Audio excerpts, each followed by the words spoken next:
everyone, welcome to another video. So this is section 81 of भारतीय नागरिक सुरक्षा संहिता. So ये क्या कहता है? ये कहता है warrant directed to police officer for execution outside jurisdiction. मतलब when a warrant directed to a police officer, ठीक है, एक वारंट जो है जब पुलिस डायरेक्टर को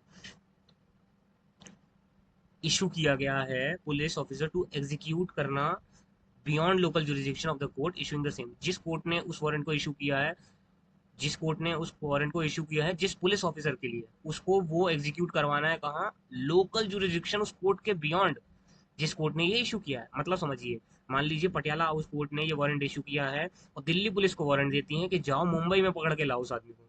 तो वो वारंट जो है एग्जीक्यूट हो रहा है कहाँ? दिल्ली पुलिस के और दिल्ली कोर्ट के जुरिसडिक्शन के बाद.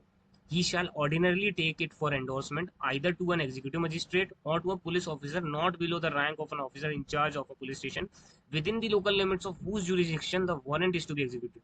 तो वहां क्या करेगी दिल्ली पुलिस जाके? दिल्ली पुलिस यहाँ से जाएगी या तो एग्जीक्यूटिव मजिस्ट्रेट के पास या पुलिस ऑफिसर जो कि कम से कम रैंक होगा officer in charge of police station का. किस पुलिस स्टेशन की? उस पुलिस स्टेशन की जिसकी लोकल लिमिट में ये वारंट एग्जीक्यूट करना है. मान लीजिए अंधेरी वेस्ट का पुलिस स्टेशन है, वहां किसी को अरेस्ट करके लाना है, तो अंधेरी वेस्ट पुलिस स्टेशन जाएगा यहाँ से आदमी, या तो वो एग्जीक्यूटिव मजिस्ट्रेट के पास जाएगा या वो ऑफिसर इंचार्ज अंधेरी वेस्ट के पास जाएगा जिसके जुरिडिक्शन में वो आदमी रहता हो जिसको हमें पकड़ने के लिए वारंट इशू किया गया है दिल्ली कोर्ट से. सबसेक्शन 1 ये कहता है. सबसेक्शन 2 क्या कहता है? सच मजिस्ट्रेट और police officer shall endorse his name thereon and such endorsement shall be sufficient authority to the police officer to whom the warrant is directed to execute the same, and the local police shall if so required assist such police officer in executing such warrant. मतलब क्या है? मतलब एक endorsement जो है वो की जाएगी, वो it will become sufficient authority for executing the warrant. तो ये सफिशिएंट हो जाएगी. The local police must assist in the arrest if asked. अगर वो मदद मांगी है तो उन्हें दी जाएगी. अब ये जो मजिस्ट्रेट, मतलब कहने का मतलब है, अगर सबसेक्शन 1 के हिसाब से वो आदमी दिल्ली पुलिस का, अगर वो एग्जीक्यूटिव मजिस्ट्रेट के पास चला जाता है, ठीक है, तो सच मजिस्ट्रेट, सबसेक्शन 2 है, सच मजिस्ट्रेट या वो पुलिस ऑफिसर के पास चला जाता है, तो या तो पुलिस ऑफिसर या मजिस्ट्रेट वो है, वो क्या करेंगे? दे विल एंडोर्स, उनका नाम, अपना नाम उस पर मेंशन करेंगे.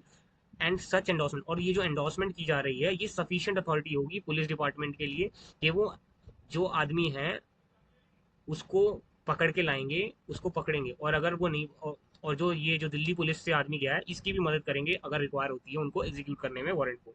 सब्सेक्शन 3 कहता है whenever there is a reason to believe that the delay occasioned by obtaining the endorsement of such magistrate or the police officer within those local jurisdiction the warrant is to be executed will prevent such execution. The police officer to whom it is directed may execute the same without such endorsement in any place beyond the local jurisdiction of the court which issued it. क्या कह रहे हैं? Sub section 3 कह रहा है if there is urgency, मान लो urgency है and police officer को लगता है कि गेटिंग एंडोर्समेंट जो है, मान लो साइन वाइन करवाना, इससे क्या होगा? डिले होगा अरेस्ट करने में. देन जो पुलिस ऑफिसर है he can directly execute the warrant बिना एंडोर्समेंट के, साइन करवाने की जरूरत नहीं है.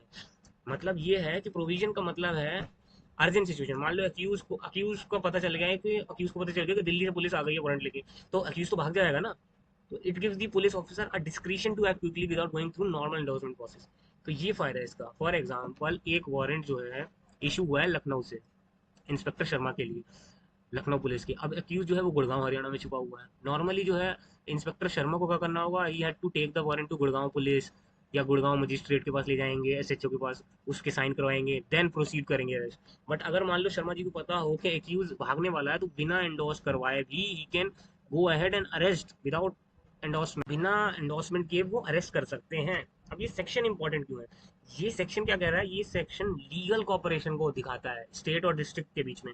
एक जो बैलेंस है, जो प्रोसीजर और अर्जेंसी के बीच का जो तालमेल है वो बड़ा अच्छा है, ये दिखा रहा है.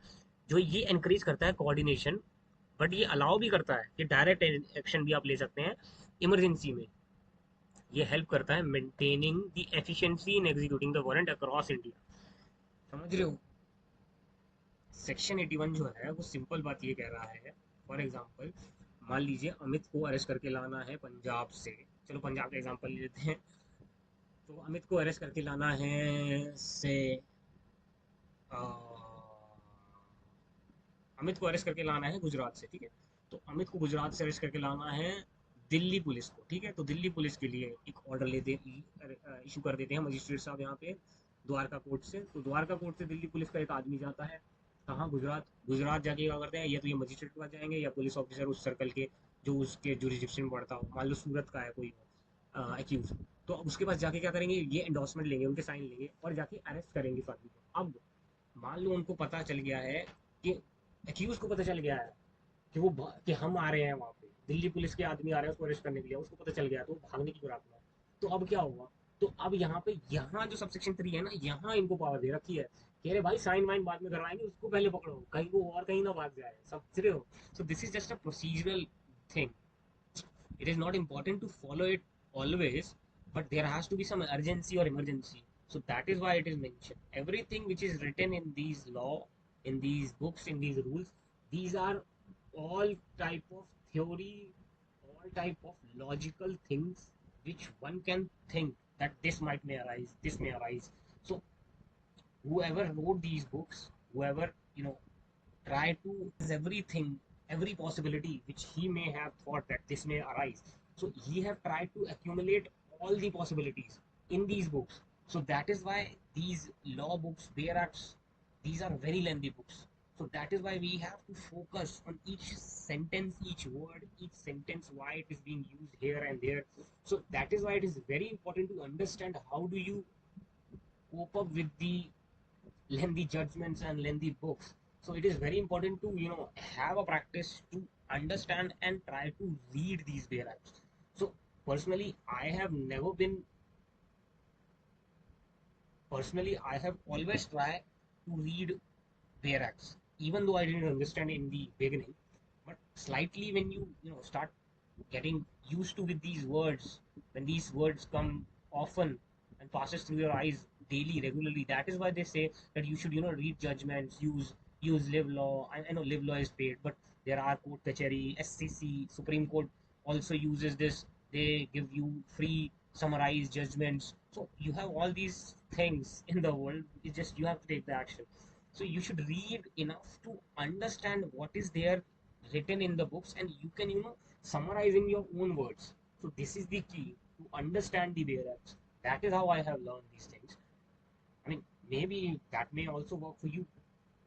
So yeah, this was section 81, and we'll meet in the next one.